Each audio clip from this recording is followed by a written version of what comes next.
اچھا جی، یہ ایک روایت ہے وضو کے حوالے سے۔ حضرت ابو ہریرہ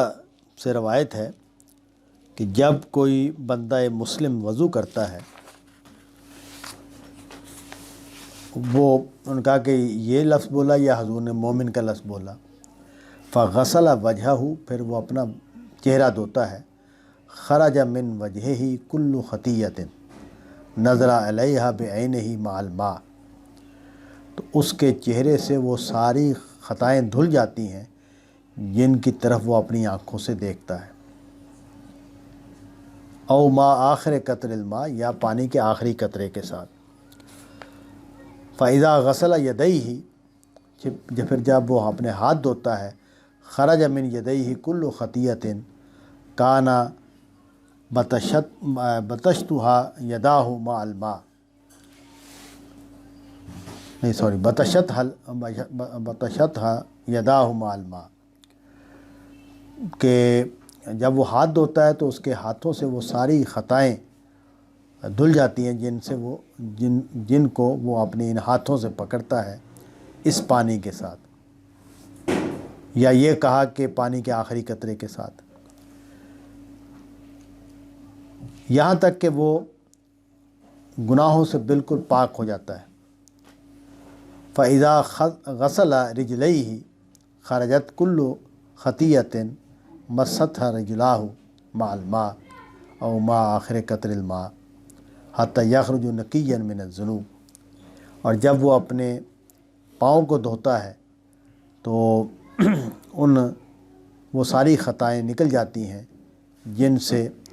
اس کے یہ دونوں پاؤں جن کو لگتے ہیں اس پانی سے یا پانی کے آخری قطرے سے، یہاں تک کہ وہ گناہوں سے بالکل پاک ہو جاتا ہے۔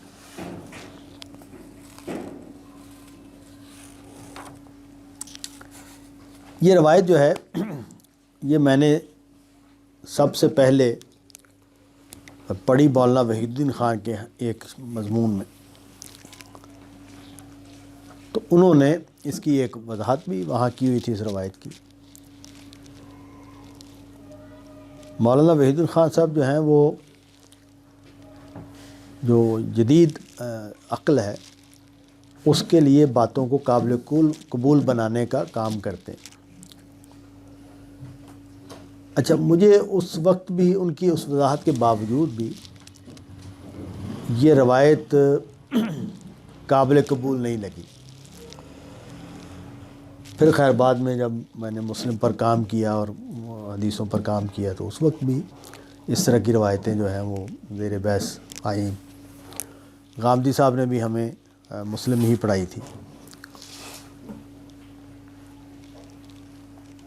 جتنی بھی روایتوں میں اس طرح کے مضامین بیان ہوتے ہیں تو پھر ہمارے جو شارحین ہیں وہ عام طور پر یہ کرتے ہیں کہ اس سے صغیرہ گناہ مراد ہیں اور اس میں حقوق العباد اس میں نہیں آتے، اور اس طرح کی چیزیں وہ بیان کرتے ہیں، کیونکہ سوال بہت بڑا پیدا ہو جاتا ہے کہ بھئی اگر وضو کرنے سے سارے گناہ دھل جاتے ہیں تو یہ تو بہت بڑی بشارت ہے، اور قرآن مجید تو اس طرح نہیں بات بیان کر رہا، گناہوں کو اس طرح ذکر نہیں کر رہا۔ ابھی ہم نے جو مقام پڑھا ہے قرآن مجید یہ کہہ رہا ہے کہ بھئی اگر تم جنگ میں اترو اور میدان سے پیچھے ہٹ جاؤ گے، بھاگ جاؤ گے تو جہنم میں چلے جاؤ گے۔ تو وہاں بالکل قتل پر اور زنا پر اور اسی طرح وراثت کی یتیم کے مال پر اور جتنے بھی اس طرح کے کبیرہ گناہ ہیں ان کو قرآن مجید جس طرح بیان کرتا ہے اس سے یہ اس طرح کی روایات جو ہیں وہ، تو یہ جو نقطہ ہے، اس میں جو نقطہ ہے وہ اصل میں ایک اس پر کھڑا ہے، وہ یہ کہ اگر کوئی آدمی بندہ مومن ہے حقیقی معنوں میں، اس کو نا انہوں نے غامدی صاحب نے توبہ کے مضمون کو بیان کرتے ہوئے ایک جگہ پہ لکھا ہے اپنی کتاب میزان میں، وہ کہتے ہیں کہ کوئی آدمی اگر توحید پر ہو خالص توحید پر۔ خالص توحید سے کیا مراد ہے کہ شفاعت کے بگڑے ہوئے تصورات، بزرگوں کی خدا کے ہاں رسائی کے غلط تصورات، اور پھر بت پرستی اور وہ تو چیزیں مزید اس کو گنونا کر دیتی ہیں۔ تو وہ کہتے ہیں کہ اگر کوئی بندہ خالص توحید پر ہو اور وہاں کوئی کمزوری نہ ہو تو یہ بندہ ممکن ہی نہیں ہے کہ یہ ٹھیک نہ ہو۔ یعنی یہ بندہ گناہ کرے گا تو سچی توبہ کرے گا، فوراً واپس آئے گا، رونا دھونا شروع کر دے گا، تلافی کرنی شروع کر دے گا۔